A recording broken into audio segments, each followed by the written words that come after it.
We're now up to our second seasonal episode for 2021.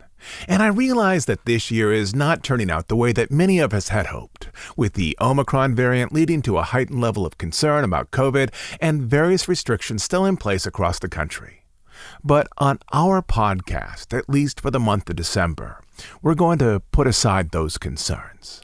I'm already putting together material for an update that I will post on Sunday, January 2nd, that takes a look at where we're likely going with the parks, with studio releases, and with other segments of the Disney company. This month, on our Sunday episodes, we're working through the final sections of the opening of Disney World, which ends with a holiday story. In fact, right after I post this episode, I'm going to spend the next few hours recording and editing our show for Sunday. But in today's seasonal episode, we're going to spin back the clock to the 1940s and 1950s for a holiday story of sorts from decades ago. Unlike most Hollywood producers, Walt had an early interest in television, long before TVs were a commonplace fixture in the American home. Walt was interested in how TV programs might help promote his films and also provide much-needed income for his studio. Years before he had his weekly TV series, he tested how well animation, rendered down to a black and white image, would appear on recently produced early tube TVs, sets that had a grainy, somewhat foggy image. I think most people who listen to this podcast know that Walt hosted a weekly television show from 1954 until his death in 1966.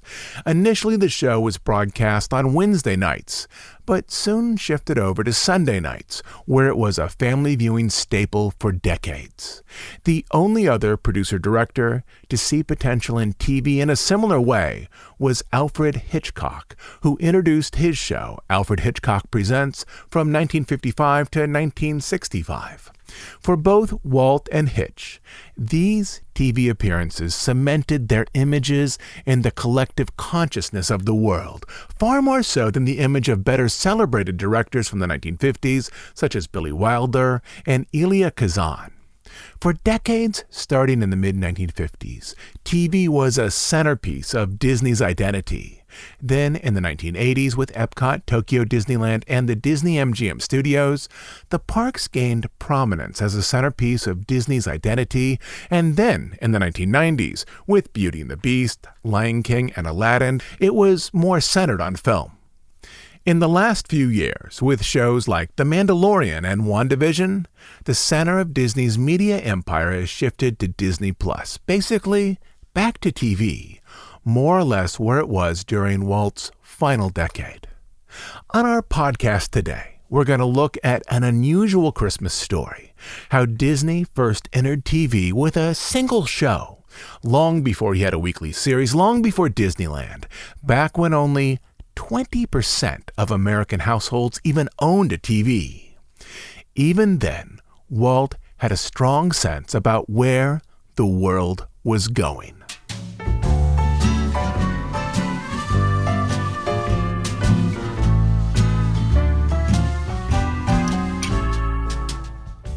The holidays can be seen in many Disney productions, from early shorts such as The Night Before Christmas or Pluto's Christmas Tree, to animated features such as Lady and the Tramp and 101 Dalmatians.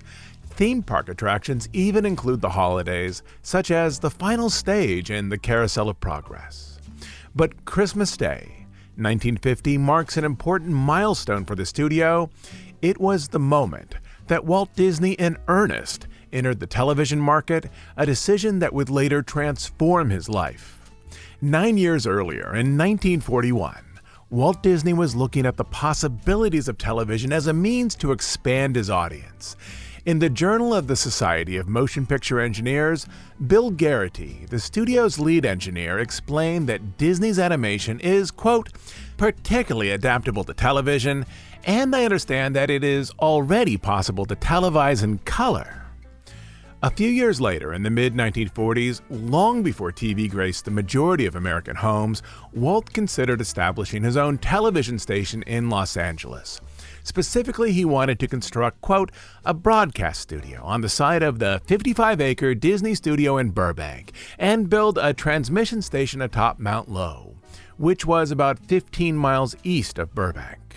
From there, according to early plans filed with the government, the signal would be sent out to 3 to 5 Disney-related television stations across the country. This idea, even though Disney applied for an FCC license, never went anywhere. As plans developed, Roy believed that the studio was not yet able to support a broadcast studio. But still, these plans revealed Walt's early interest in the new medium of TV. A few years later, in the late 1940s, Walt became more serious and more realistic about the prospect of TV. Quote, "TV was looming," he explained. But now that television was a reality, not just an experimental technology situated in the fog of the near future, he saw that it came with a cost. Theater owners felt threatened by the new medium as it took paying viewers away from cinema screens, and the Disney studio, as a theatrical enterprise, relied on those change to show its films. In either 1948 or 1949, Walt examined the communication possibilities within the medium more deeply, with an eye towards its cost and possible benefits. Quote, "I went back to New York," he said, "and spent a week in New York just to study television." Specifically, he explored how movie studios might either move away from television production or perhaps embrace the medium as a new outlet for film content.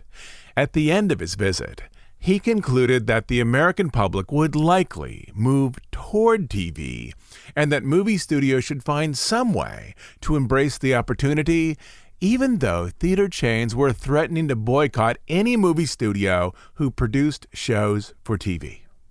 To reporters, Walt explained that television was, quote, "going to be one of the greatest selling mediums." That is, in the late 1940s, Walt didn't so much see television as a place for rich, original content, rather as a place to promote films and other products, something similar to a magazine ad or a catalog. From there, Walt explored how his studio might connect with the advertising possibilities evident in TV. In 1949, Borden's Milk Company was interested in Disney creating an animated version of their mascot, Elsie the cow, to be featured in television commercials. Borden's offered to pay Disney $75,000 for a minute of film. For the Disney studio, a studio that was still in debt from wartime losses, this arrangement looked, at least at the start, to be a good deal. $50,000 of that at least would be earmarked as profit, as it couldn't possibly take more than $25,000 to create and animate a minute of film, even if the whole project needed to be done 2 or 3 times.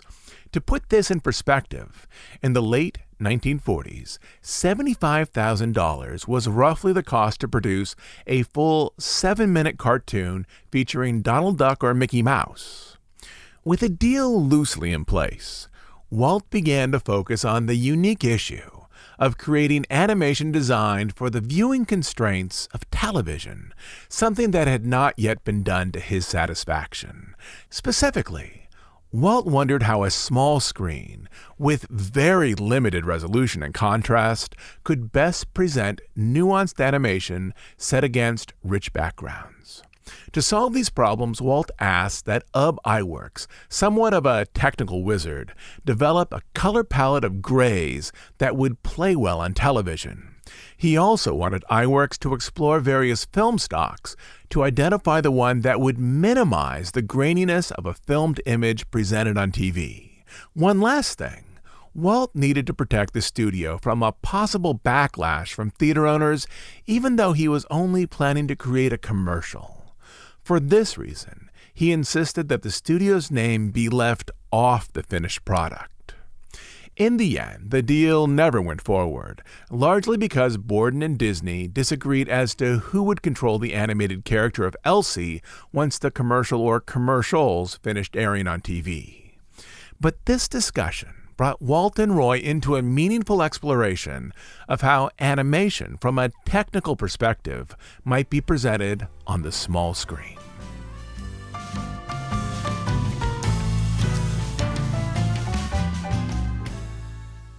The next year, 1950, Walt engaged Chester LaRoche of C.J. LaRoche and Company to complete an economic feasibility study on the studio's prospects as a producer of television programming.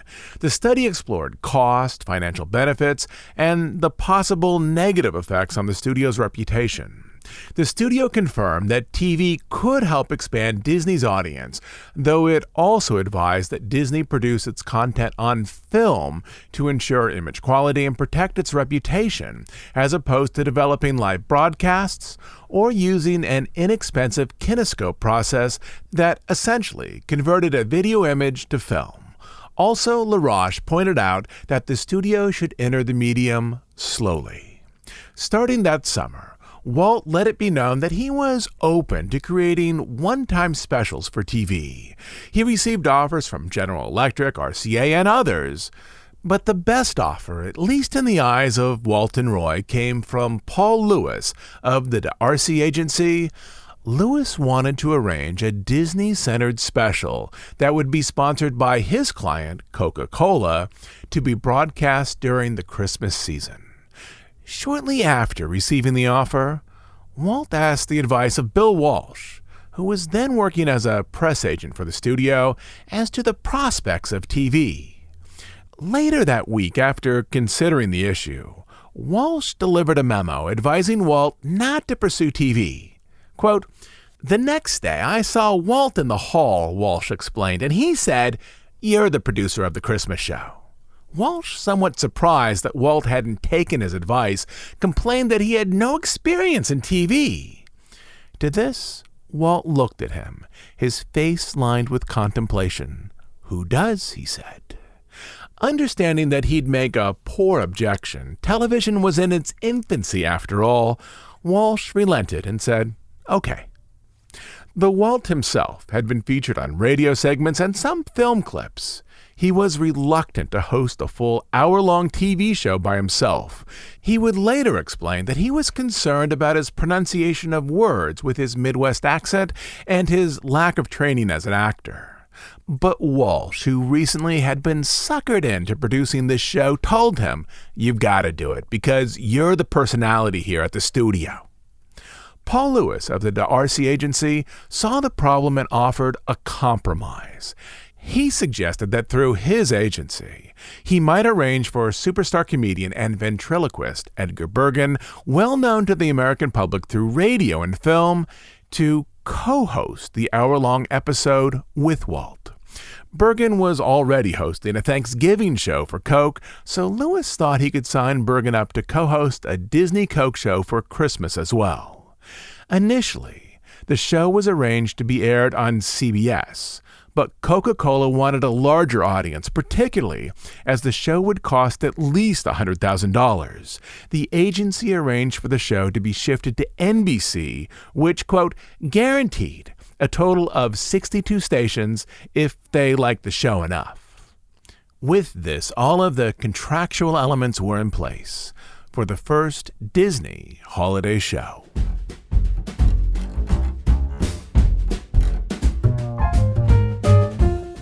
Walt and Roy agreed that the show, in addition to promoting Coca-Cola, needed to accomplish two goals. It needed to entertain, offering complete cartoons, but it also needed to promote the studio's next feature, Alice in Wonderland. Not only would the promotion help raise public interest in the film, it would protect the studio from theater owners who might be angry that Disney was producing content for TV. The show the Disney brothers could explain was focused on eventually driving a larger audience to theaters. Roy specifically saw the TV show as having at least the advertising potential as a 2-page double-truck ad in a significant national magazine such as Life. Only with TV, Disney wouldn't pay for the exposure. Instead, Coke would pay Disney to make the show. When talking to the press, Walt almost always framed his interest in TV, at least at this point, as a means to increase the audience for his theatrical films. Quote, "This is not the beginning of a regular television series for me," Walt said to one reporter, "but rather an experimental effort to reach millions of people who might otherwise never see our motion pictures. I've always felt a keen dissatisfaction over the fact that out of 150 million people in America, only about 20 million ever see the greatest of our films." Statements like this not only laid bare the actual Disney plan, but were arranged in the press as a means to communicate with their longtime partners in the theater business, namely that Disney wasn't using TV to compete with theaters, rather as a means of enticing more potential theatergoers into seeing an upcoming film. As the program moved into development, the Disney Coca-Cola show was arranged for Christmas Day, a Monday, as the Disney brothers believed that this would offer them the largest possible audience, with many parents off from work and children home from school. Roy also believed that a shortened version of the show, maybe 20 minutes in length with the Christmas elements edited out, could be shown overseas in theaters as a short subject promoting Alice just before the film was released the following year. It might also be released as an educational film to schools, as part of the program that showed the inner workings of an animation studio.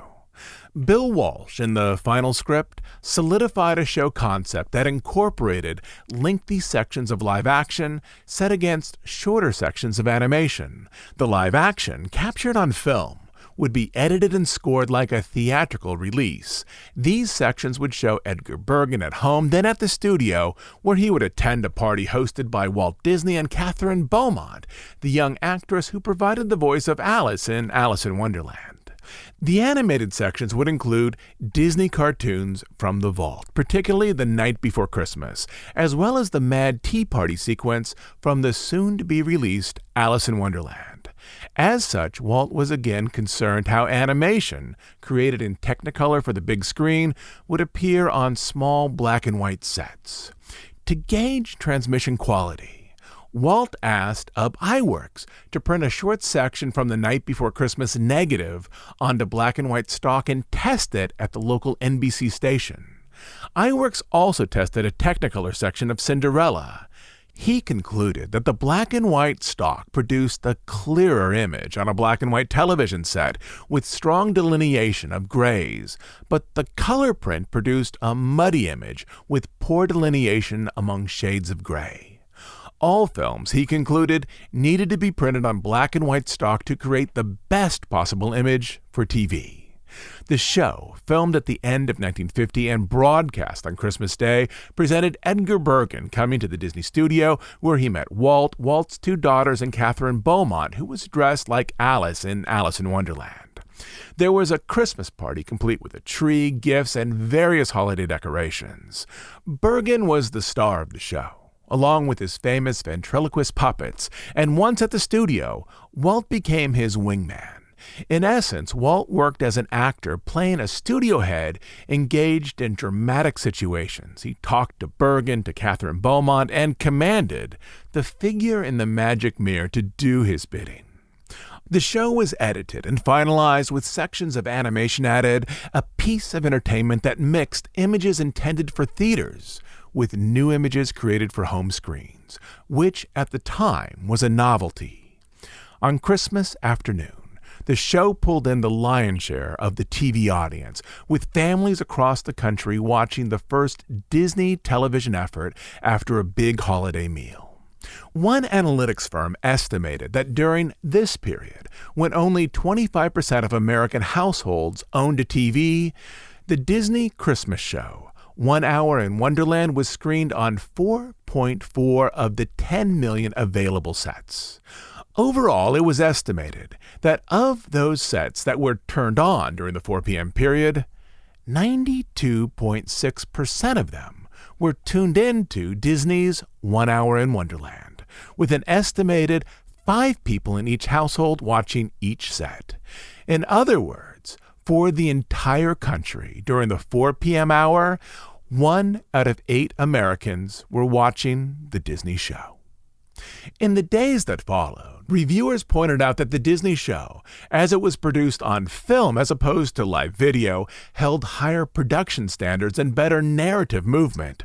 One reviewer, John Crosby, noted, quote, Walt Disney's hour-long Christmas production, 1 Hour in Wonderland, the premiere showing of Disney's celebrated characters on television, must have struck despair into the hearts of most people who earn a living in the medium.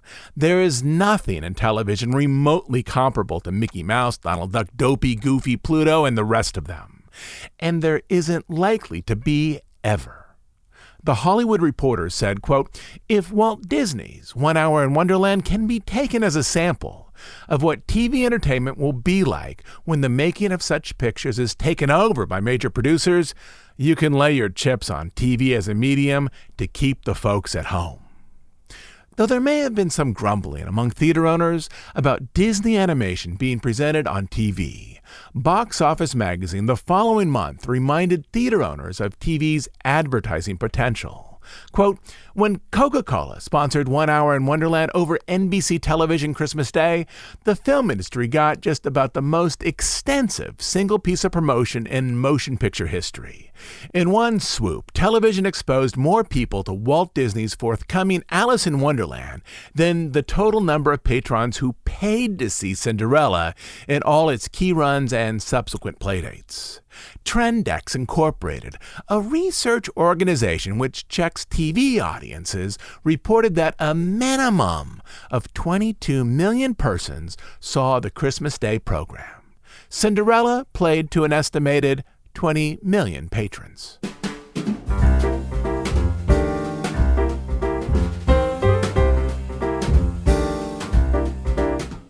Shortly after New Year, as men and women returned to the studio, they found themselves lowered into a new type of confidence, a sense that following this one show, they might somehow have the right stuff to move forward in the emerging field of TV. Advertising firms as well noted the recent Disney success. In the year that followed, when case of the advertising firm Campbell Ewald explored the possibility of Disney creating a weekly show with its client Chevrolet as the sponsor. The deal would be for 40 half-hour episodes, which would be televised weekly with 12 reruns over the summer. On March 31st, Walt called a group of studio executives into his office to explore this idea. In his mind, he saw the show more or less in the format of 1 Hour in Wonderland. Some live action, some classic animation clips, some newly produced inexpensive animation, and some promotional materials relating to upcoming Disney projects. During these same months, the studio explored another option, that of producing 12 features a year for TV. This project was likely modeled after other successful anthology programs of the late 1940s and early 1950s, like The Fireside Theater, which in its 1949 season presented exactly 12 features. These anthology series largely adapted plays, novels, and short stories for the small screen. One week, the Fireside Theater might present an hour-long version of A Christmas Carol. The next, it might present an adaptation of Shirley Jackson's disturbing short story, The Lottery. For Disney, like Fireside, these would be standalone programs, each with its own cast, each with its own sponsor. But Roy was hesitant to jump into any long-term commitment. He thought that a one-year commitment for 12 or 20 hours of programming might overwhelm the studio, a studio that was just becoming accustomed to releasing more than one feature a year. It would also be a significant personal drain on Walt, as hosting a weekly show would take up a great deal of his time and creative energy. But Roy also saw the promise of entering TV during its young formative years, growing with the medium instead of trying to move into TV later, once other studios and sponsors had established their territory. Specifically, Roy believed a good time to move into TV would be in 3 years, while the medium was still young, but perhaps after the studio was a little larger and after it had completed more live-action features for the big screen. Instead, the studio produced some promotional material for TV in 1951 to further promote Alice in Wonderland. It also produced another Christmas show hosted by Walt Disney and featuring clips of Peter Pan, which was then in production. And as Roy predicted, the studio also explored ways to expand out its production of live-action features, a step that would help it later move into TV when the time was right. Even in 1951, the studio was developing many live-action stories for possible feature films, such as Rebel Raiders, a story that would later be released as The Great Locomotive Chase in 1956. The Hound of Florence, which would later be released as The Shaggy Dog in 1959, and a series of films based on short stories written by Sam Taylor about an eccentric college professor, which would be released as the Absent-Minded Professor series in 1961 and 1963. For a while, the studio's interest in a TV series was sidelined, though it came back as Walt looked for ways to finance the amusement park he wanted to build. By the mid-1950s, his ideas on TV were beginning to expand as well. For much of his later life, Walt viewed TV as a promotional medium, a way to tell the public about a new movie or a new adventure at his park. But by 1955, he was also beginning to see that TV could be a place where rich ideas, particularly about American history, scientific exploration, and the lives of animals, might find an audience far larger than they would at a theater.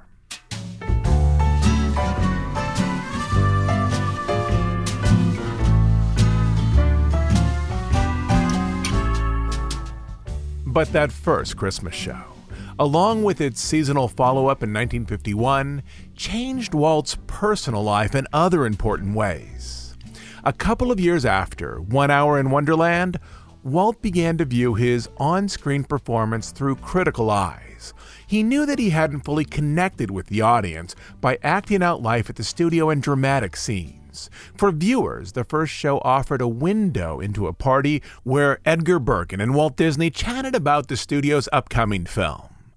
But now, with distance, Walt saw that he wasn't a convincing actor. This situation, a fictional mock-up of studio life, wasn't an effective strategy to communicate the essence of himself to an audience, his enthusiasm for stories, and his affinity for his work. Other critics have suggested that this was Walt's single most important creative development of the 1950s, the reinvention of himself as a TV host. But I see it a little differently. It wasn't so much the invention of an on-screen persona, but a learning experience in which he discovered a way to relate the inner workings of his personal life to viewers at home.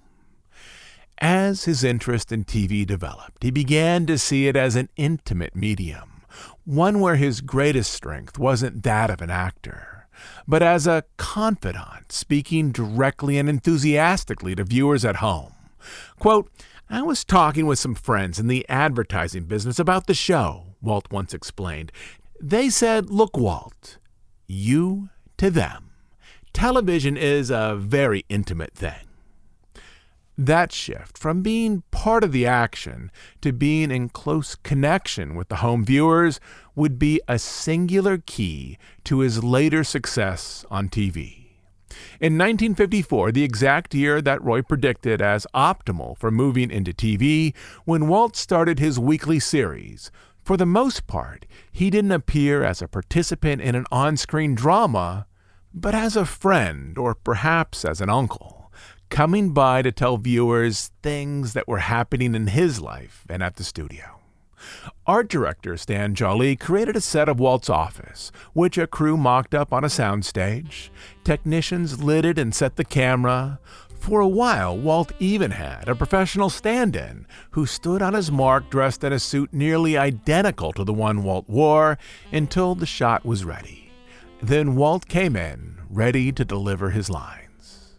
It was a new role for him, standing alone, looking into the camera, directing his words toward people on the other side of the screen. Quote, "In the first shows," he later admitted, "I was scared to death." In many ways, one of the greatest developments at the Disney studio in the 1950s and the 1960s was a subtle one. The way Walt taught himself how to successfully relate to an audience through TV. Initially, he was nervous, worried about how the way he was exposing himself. Quote, "But then, the audience reception, that gave me confidence," he said. "And I didn't feel embarrassed or afraid. I felt like, well, it's all right now, you know?" But if it wasn't for those early Christmas specials, Walt might not have had this epiphany, this gift of self-knowledge that the best way for him as studio head to reach viewers was as a transparent friend. It is that image of Walt speaking directly into the camera which has best carried him into people's memories. It is that image, picked up in documentaries and award shows, that also carries him through time into the folds of history.